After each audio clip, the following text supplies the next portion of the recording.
Good afternoon. This is part 2.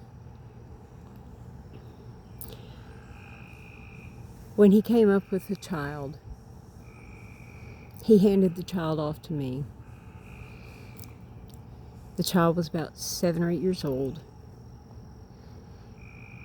And as I was quickly assessing this child, triage style, he was coming up the steps from that end.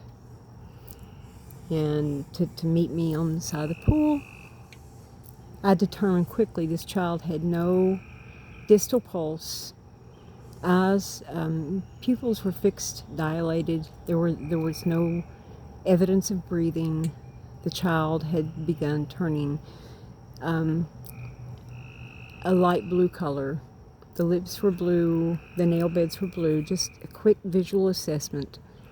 At this point, my husband was there. I said, get him onto his side.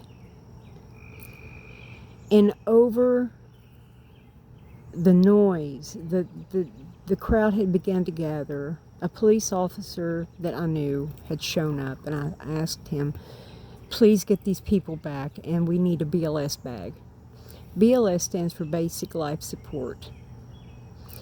All pools should have one, especially public pools, especially when you're talking about that many people and that much water and that many children.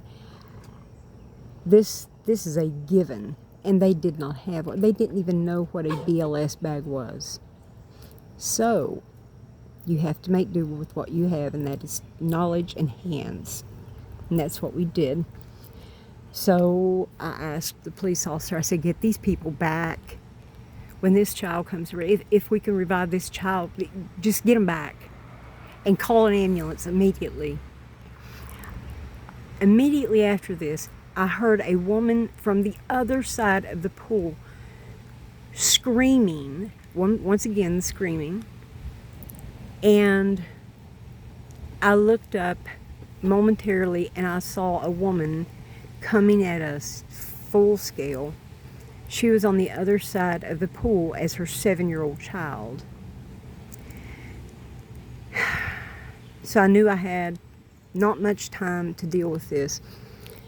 When we got the child on his side, I told my husband, I guess that's his mother, she's coming, start pumping his diaphragm. Do not give him mouth to mouth. His lungs are full of water.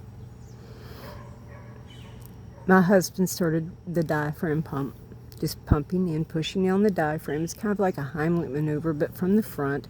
Don't do it too hard, but do it to where you're starting to see water. Okay? That's why you lay them on their side. He's pumping the diaphragm. The officer has gotten the people back so that there's room for us to work. There was no lifeguard there that could do that did any of this. That's the scary part. Check for lifeguards when you go to the pool, if you go with, especially if you go with your kids. Yeah, make sure that they know what they're doing. So, my husband is pumping the water out of this child's, from pushing out his diaphragm. My husband, as I may have mentioned, he's a retired, professionally trained firefighter with EMT training, and being educated as I was in the field I had very, very similar training and some advanced training that he didn't have.